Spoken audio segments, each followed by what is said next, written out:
Beartown is a fictitious tale about the town of the same name and the residents and their crazy obsession with ice hockey. But when tragedy strikes their own home, their own town, will the residents be able to see beyond the sports and give justice to the victim whom they have known their whole lives? Or will they fall prey to the sports hype just because the accused is the god of ice hockey? This simple yet appealing gist of a story forms the crux of the entire book. But what makes this book hit it out of the park is the way every single character is written, and it's like Bachman has just bred a soul, a real soul, in each and every one of the residents of Beartown.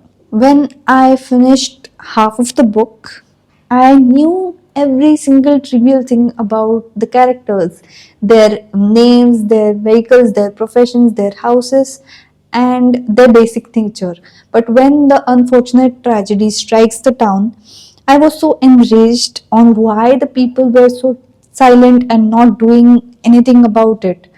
And rightfully, Jojo Moyes has pointed out in the critique of this book, where he says, I utterly believed in the residents of Beartown, and so did I, and they let me down. But at the end, the entire storm which is going on in this book settles down, calms down for the better. I was with Amat when he intensely practiced ice hockey day and night just to be a part of the team and get that feeling of belonging somewhere, because his parents were refugees, and being running away from a war-torn country can get you to places, but that feeling of belonging might never come to your life. And that was what Amat was struggling for. I was with Benji when he just stared in the eyes of his best friend, now the accuser, who he had known his entire life. And when the accuser, the best friend, lowers down his gaze, that precise moment is when this precious lifelong friendship is shattered like a window glass. I was with Peter and Kira, who were already guilty about their firstborn who was dead, and now when the tragedy struck their home the second time, they felt so hard that they lost all hope that they would get up again and have some courage in their life.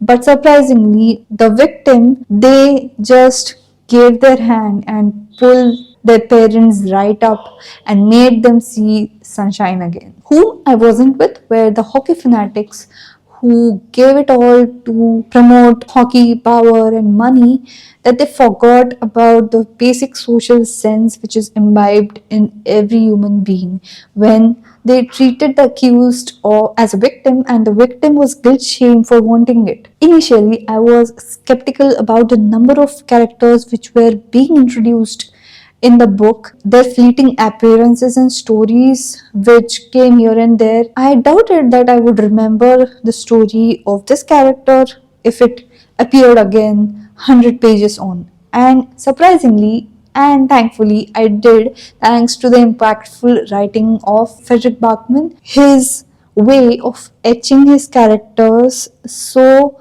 beautifully and so impactfully that you won't forget about them even if they appear for a single page or two. In those intense emotional moments when a character acted like a shitbag, I wanted to punch them in the face, or I wanted to make them suffer or see them suffer just because how they were thinking. And that was the whole icing on the cake of Frederick Bachman's writing style, because what he conveyed through this book were not mere conversations or arguments. What he conveyed was an emotional roller coaster, and that made all the characters not superficial. It only made them etched in real flesh and blood.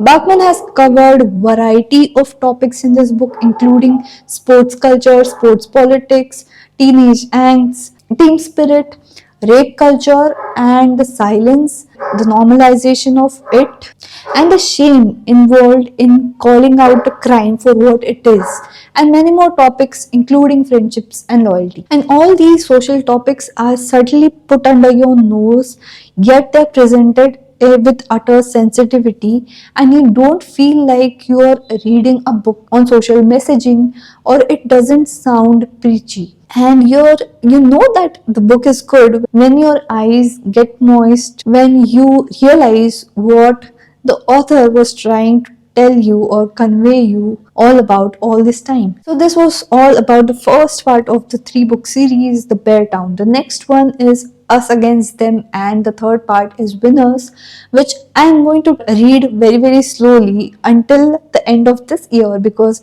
I have a lot more books to cover as well.